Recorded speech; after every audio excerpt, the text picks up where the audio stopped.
Good morning, everybody. And I am tasked with speaking about logical evaluation of a case of proptosis.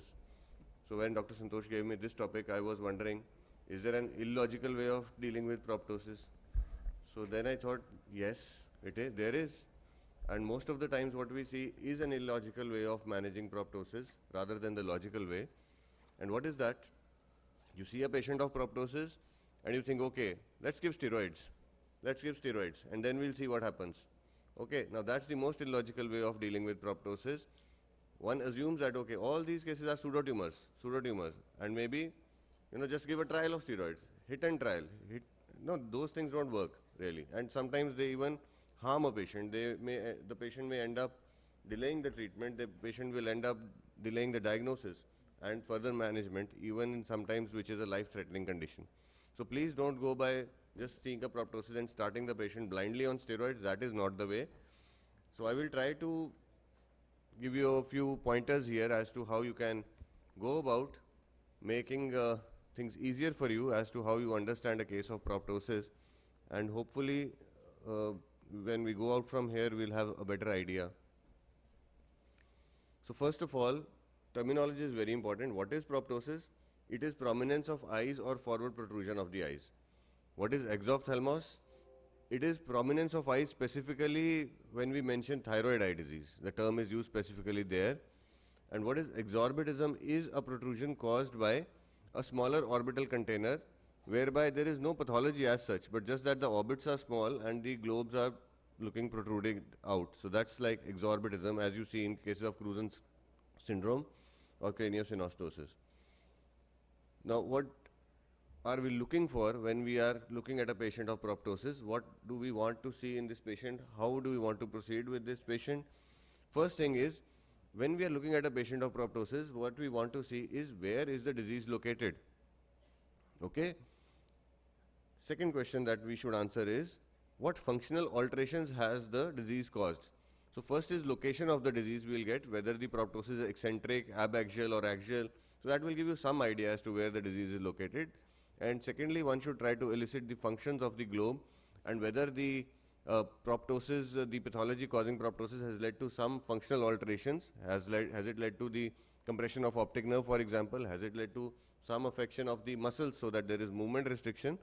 So second thing is that you should look for, one is where is the disease located and the consequences that it's happening, that it's causing on the globe. Second is, what are the functional aspects, what are the functional alterations that the disease has caused? And then you decide about appropriate imaging.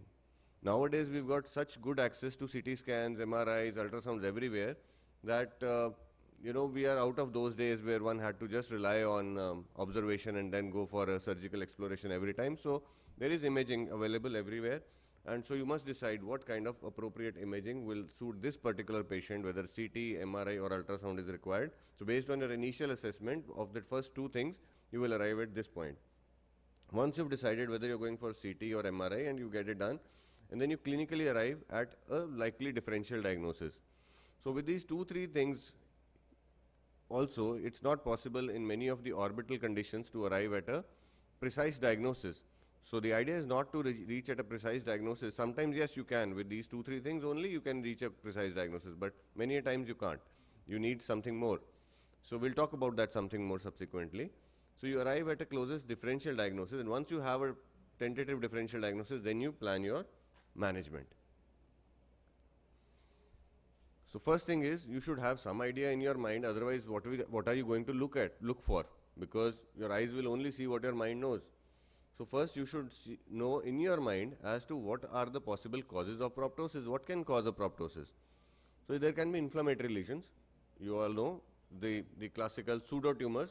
Actually the term is not used nowadays, it's rather the orbital inflammatory syndromes, and they may be infective types or they may be non-infective inflammations. Then you have vascular lesions, which will present in a very different way as compared to an inflammatory lesion. So you have a possible pathology. Could this be a vascular lesion? So you will elicit signs which are suggestive, or you want to look for a vascular lesion. Then there can be tumors. Now tumors again can be benign tumors or there can be malignant tumors. The malignant tumors again can be a primary tumor of the orbit, It can be a secondary tumor of the orbit which is encroaching from an adjacent area, for example, some sinus tumor is encroaching into the orbit, or it can be a metastatic tumor. So there can be tumors, or it can be a structural lesion. There is a structural defect in the bone, right? Or there can be a traumatic lesion. So you ask for a history of trauma, and then you see it could be a traumatic lesion. So at least you should have a basic framework in your mind as to what are the causes for proptosis. It can be an inflammation. Is it a vascular lesion? Could it be a neoplastic lesion? Could it be a structural lesion, or could it be a traumatic lesion? So first, when you look at a patient, so some broad idea you should have in your mind, otherwise it will be difficult to proceed. Very important. So the examination and the history taking of case of proptosis is more like your general surgery days. So it will involve steps like inspection, palpation, auscultation, things like that, which normally we forget as we become ophthalmologists and as we go more towards the intraocular examinations. So you may have a disease which is congenital. So the history there will tell you that, oh yes, the parents will say the problem was present since birth. So many of the capillary hemangiomas that you see, the child presents at birth. Sometimes the parents will say, no, this problem was not present at birth, but it developed later on and it is now growing. For example, sometimes dermoids. So the dermoids may be there since birth, but they may be very small to be noticeable. And as the child is growing, the parents will say that, this has become very big now. Or sometimes you have, in the extremes of ages, in children as well as elderly, you have more chances of malignancies happening. So what are the two most common malignancies seen in children? Anyone? One. Sorry? That is one. Second one? Huh? I am talking about orbital.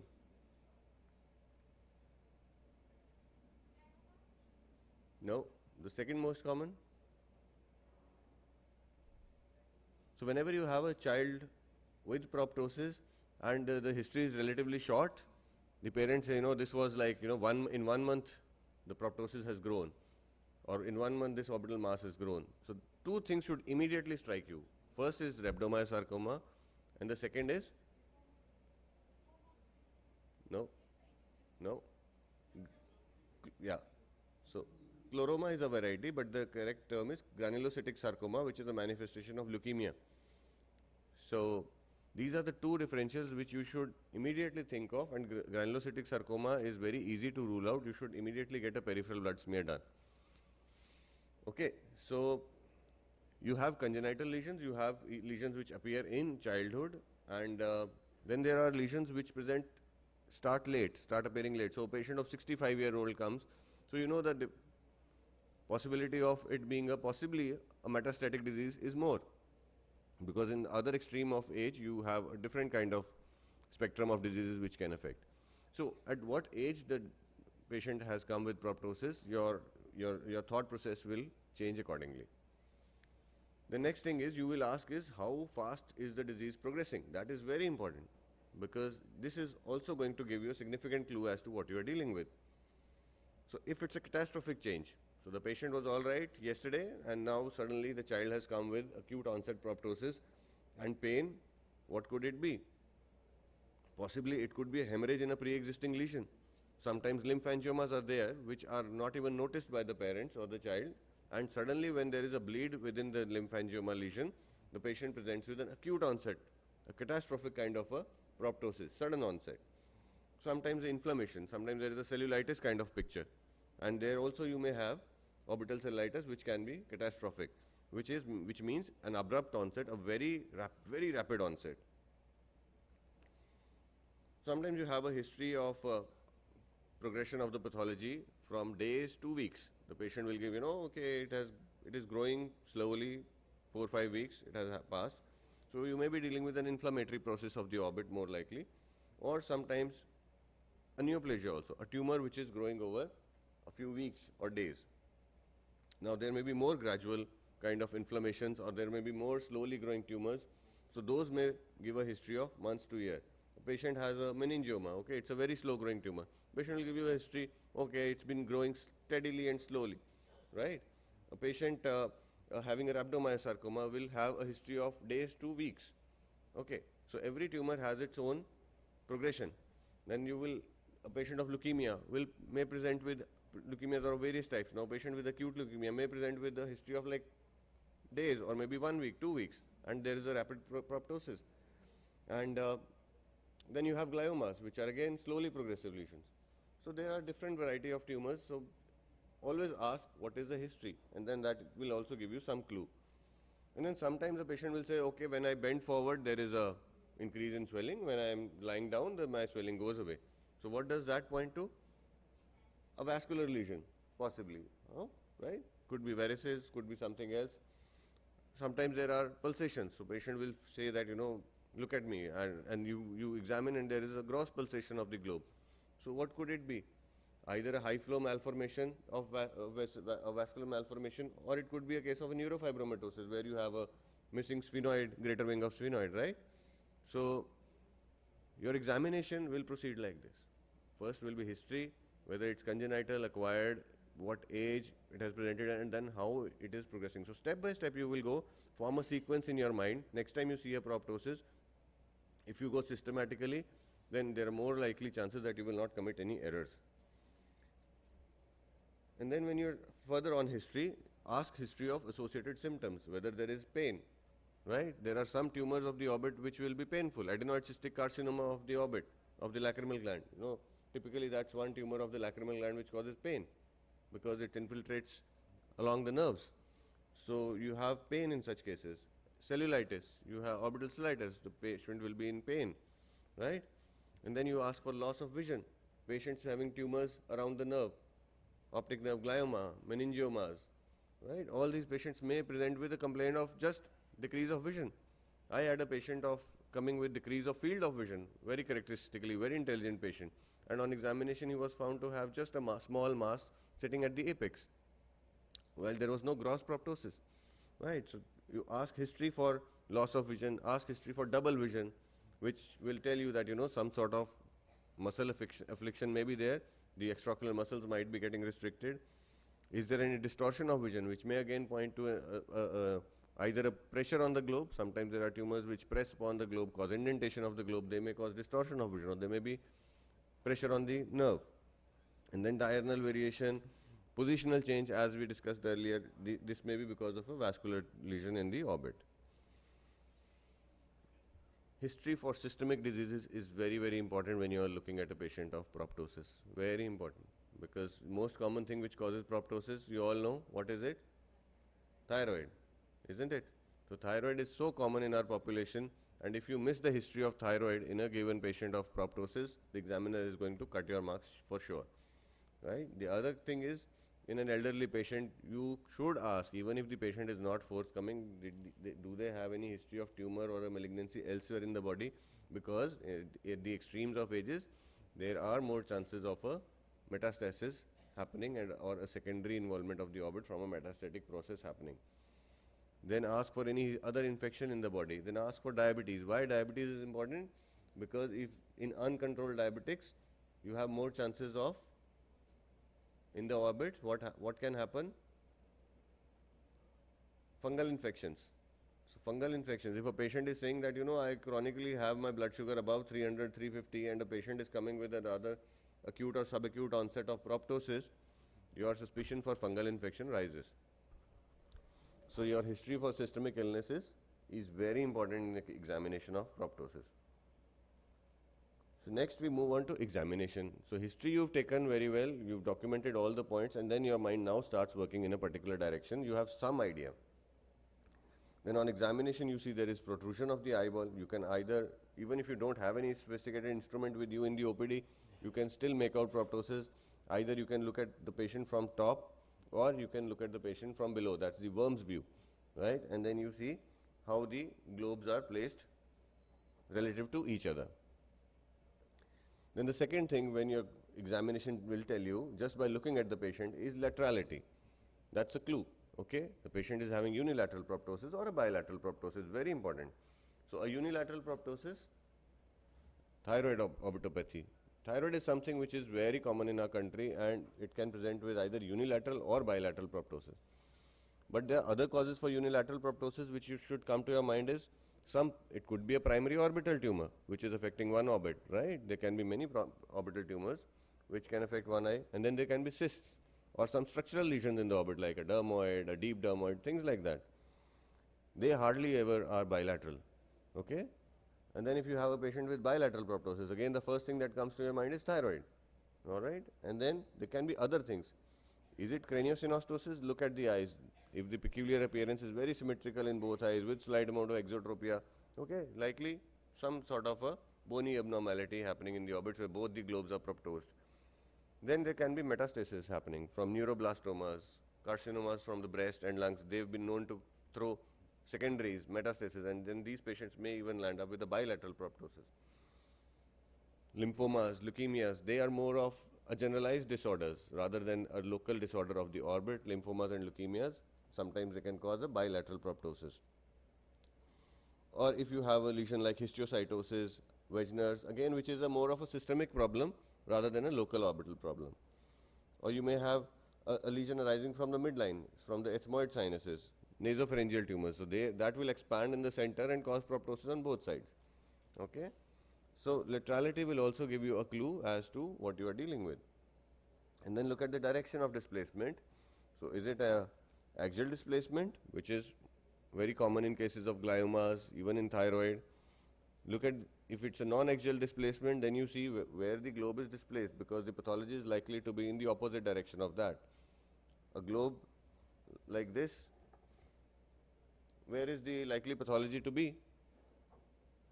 Can somebody answer? Superior orbit. So pathology is likely to be here, somewhere here, which is pushing down the globe. A proptosis like this, where is the likely pathology coming from? Inferiorly, possibly maxillary sinus tumor, right? This is an axial proptosis, bilateral, symmetrical axial, thyroid, okay?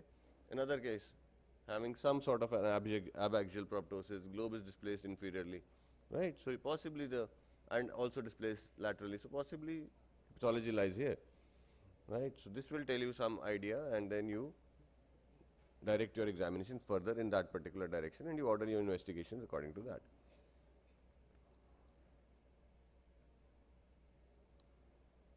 So then with your external examination still continuing, you should look at palpebral fissure height and document that in your notes. That's very important. Scleral show, superior as well as inferior are important to be documented. Lag of thalamus, ask the patient to close the eyes and you see the lag of thalamus if it is there. All these things have to be documented in your file or your papers whenever you are seeing a patient of proptosis. If the lag of thalamus is much more, patient is more likely to end up with a exposure related problem. Then motility disturbances, diplopia and signs of inflammation, swelling, redness, tenderness, they all will point towards an inflammatory pathology, right? Or if you can feel a mass or see a mass which is protruding out. We have not gone to palpation yet. So how to measure proptosis? You have exophthalmometry, which is commonly done by Hertels, but then there are other types of exophthalmometers which you should know. This is the Lude's exophthalmometer, which is just a glass scale. This is the Nogles. Where is it used? Anyone can tell me what's the advantage of using a Nogles exophthalmometer?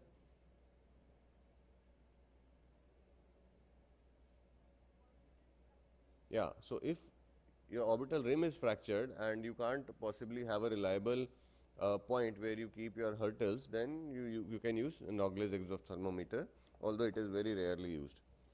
So this is Hertels exophthalmometer. I hope all of you have seen it and used it.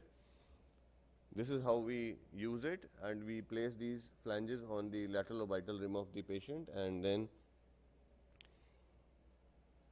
get on level with the patient's eyes, close one eye of yours, and this is what you see in the exophthalmometer. There are two red lines which you will see, and there is a scale and there is a mirror here. So you have to try to align the two red lines to eliminate the parallax, and when the two red lines are aligned, then you just measure where the apex of the cornea is hitting the scale. That gives you the reading of your exophthalmometry, and you should always keep your base constant. Base implies this scale which is there on the shaft of the exophthalmometer. So this reading you should always keep constant for a particular patient.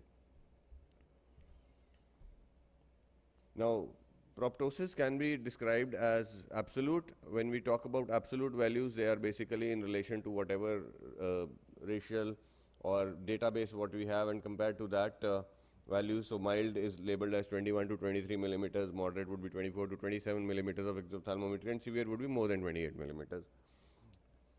And there can be relative description of exophthalmometry readings, which is like, comparing one eye with the other, and then there can be comparative, which is basically a comparison of the readings of a same patient over a period of time on subsequent visits or serial follow-ups. So then you proceed to palpation. Now, when you palpate, you feel for masses, you try to insinuate your fingers around inside the orbit, between the space between the globe and the orbital rim, and feel for any mass which you can feel there. And then consistency of the mass. Most of the malignancies will be hard, except a few of them, like lymphomas, which are soft. And then you have sometimes sclerotic inflammations, which will appear as hard masses. Sometimes you have pulsations. So when you press on the globe or you touch the globe, you feel pulsations, right? So you have those vascular malformations which can lead to pulsations. And then when you press the globe, you also get a feel whether what you're dealing with, is it a soft thing or is it a hard thing. I'll just try to wrap up. So, and then auscultation. Auscultation for bruise will give you an idea about the presence of a high flow malformation. Valsalva. Ask the patient to do Valsalva. If what you're feeling on retropulsion is a soft mass in the orbit, ask the patient to do a Valsalva, and like you see here, the patient's malformation has increased on doing Valsalva. Or you can do a bending forward test. You see the proptosis in the left eye has increased in this child on doing a bending forward test. So these are the cases of varices or low flow malformations where it increases. Then you must complete your routine ocular examination. I will not go into details like anterior segment, posterior segment.